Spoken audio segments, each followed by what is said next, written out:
Buenas tardes, mi grupo está representado por Daniel Mercado y mi persona, Sara Cuña, y a continuación les vamos a explicar acerca de los fragments y layout en Android Studio. Para empezar, tenemos un breve concepto acerca de los fragments. Como podemos observar en la diapositiva, un fragment representa básicamente una porción de interfaz gráfica en nuestra actividad. Es decir, los fragments son pedazos de código de nuestra actividad que pueden contener diferentes componentes para cada una de nuestras interfaces. Como desarrollador, debemos saber que podemos combinar varios fragments en una sola actividad. Asimismo, podemos pensar en un fragmento como una sección modular de una actividad que tiene un ciclo de vida propio, que recibe sus propios eventos de entrada y uno puede agregar o quitar mientras uno esté ejecutando la actividad. Esto quiere decir que es como una subactividad de nuestra actividad principal. Asimismo, uno puede manipular cada fragmento de forma independiente. Por ejemplo, uno puede agregar o quitar algún fragmento que uno desee.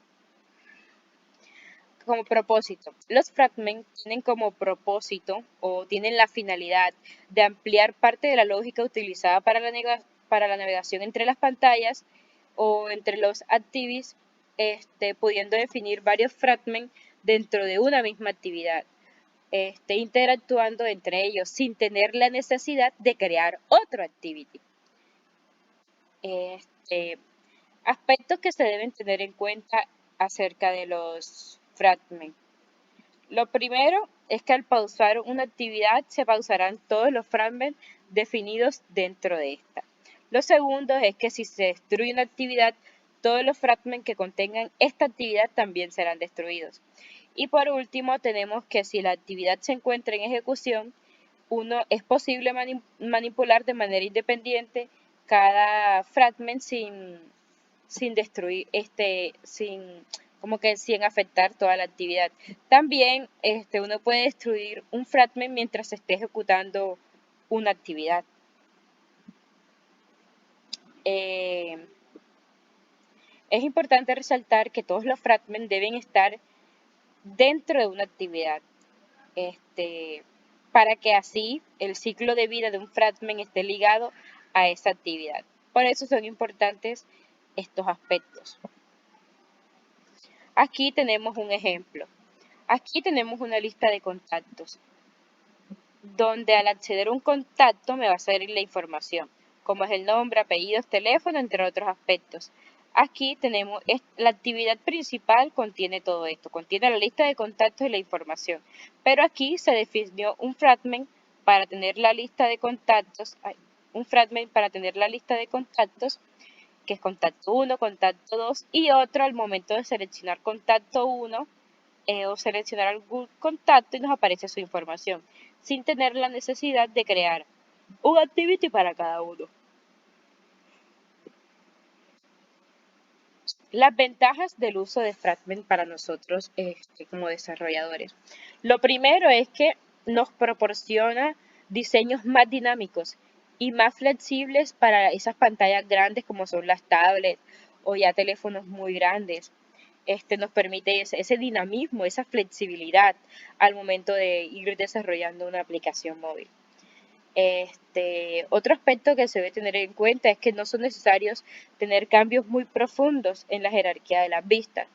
También tienen independencia. Cada fragment definido en una actividad es independiente del resto de los fragments y por lo tanto se puede reutilizar en alguna otra aplicación, en algún otro espacio.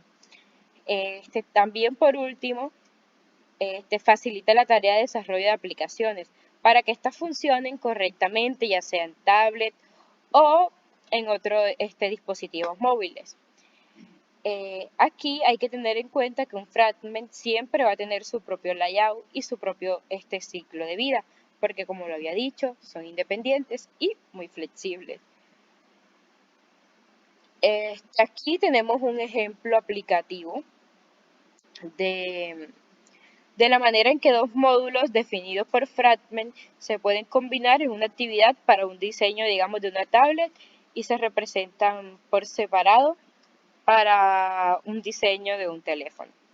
Aquí es importante destacar que este ejemplo muestra una aplicación de noticias que puede usar un fragmento para mostrar la lista de un artículo. Aquí están, digamos que la lista de los artículos. Y acá en otro fragment podemos observar como que información acerca de estos artículos. Como podemos observar, ambos fragments aparecen en una misma actividad, uno al lado del otro. Aquí también podemos decir que cada fragment puede contener como que su propio conjunto de métodos y se administran de manera independiente.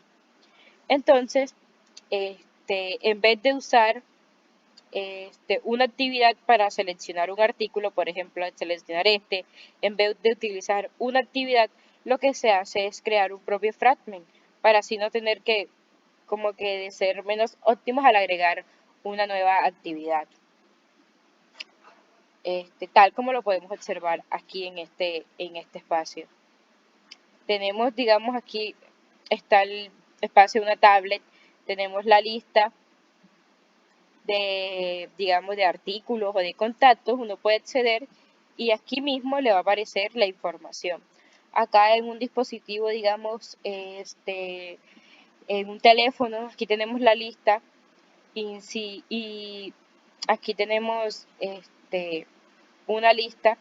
Ahí está, digamos que al seleccionar esta lista, aquí se hace lo contrario. Aquí tenemos se selecciona aquí y te manda para acá para como que aquí sí crea una actividad que sería la primera actividad y acá la segunda, pero tienen independientes fragments. En cambio acá en el tablet sí tenemos como que una sola actividad para ambos fragments, tanto el fragment A o el 1 como el 2 o el B.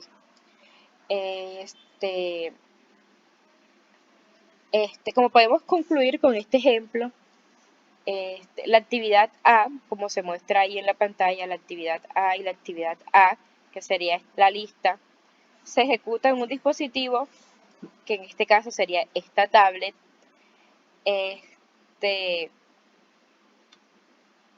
se ejecuta en la tablet en la misma actividad. Lo que pasa en el dispositivo móvil es que pasa lo contrario.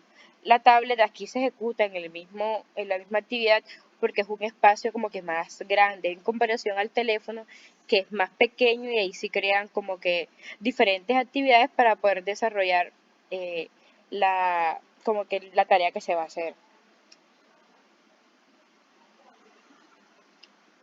Algo que también se puede decir es que los fragments tienen un ciclo de vida. Se puede decir que para poder crear un fragment es como que necesario crear una subclase. Tipo llamarla, digamos, clase fragment, que va a estar contenida dentro de la actividad.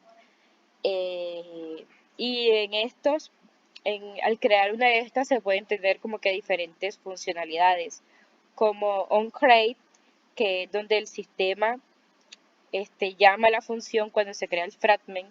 Otra sería onCreateView, que es donde el sistema llama esta función cuando, digamos, se dibuja por primera vez este fragment dentro de una interfaz de usuario.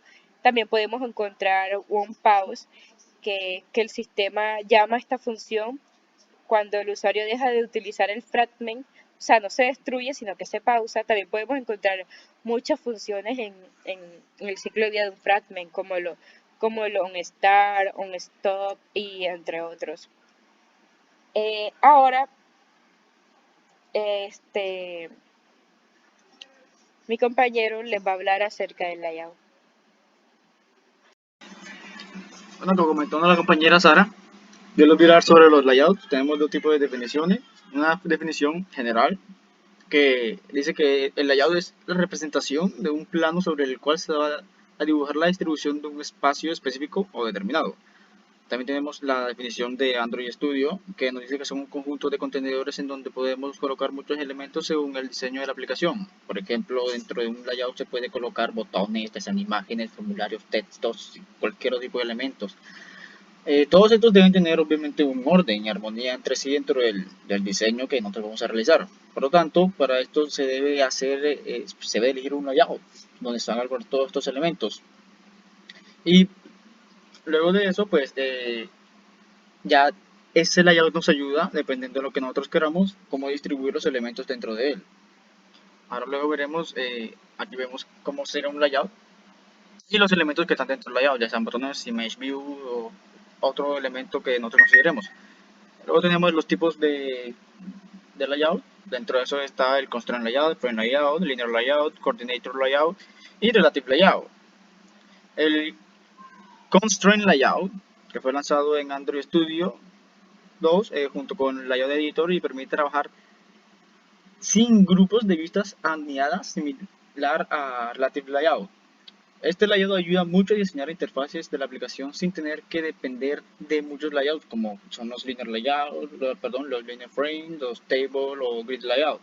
Este layout es más que todo útil para trabajar con grandes grupos de elementos, ya que nos crea un orden jerárquico, dinámico, donde podemos agregar elementos adicionales y darles restricciones para que cuando movamos la posición de la pantalla del móvil, esta mantenga en su lugar los elementos de una vista, ya sea, aquí vemos el ejemplo donde nosotros movemos el celular, lo ponemos horizontal y él nos mostrará aún así el orden como si estuviera vertical. Ya este es un buen ejemplo para este caso. Luego tenemos el frame layout. El frame layout es, bueno, este layout alinea todos los elementos del diseño, son botones, imágenes, los view, etcétera, muchos elementos los que queramos. Los alinea al lado izquierdo. Podemos aplicar márgenes para mostrar un elemento en un punto específico de la pantalla. Pues podemos agregar varios elementos pero manteniendo el orden de los elementos para que pues el diseño se vea muy agradable. Luego tenemos con él va el linear layout, que este se utiliza más que todo para alinear uno o varios elementos de un diseño de forma vertical u horizontal. La orientación la definimos con el atributo Android Orientation, como podemos ver en el ejemplo, en la línea 6, ahí está Android Orientation. Este tipo de layout los podemos aplicar los elementos que deben de centrarse en su totalidad.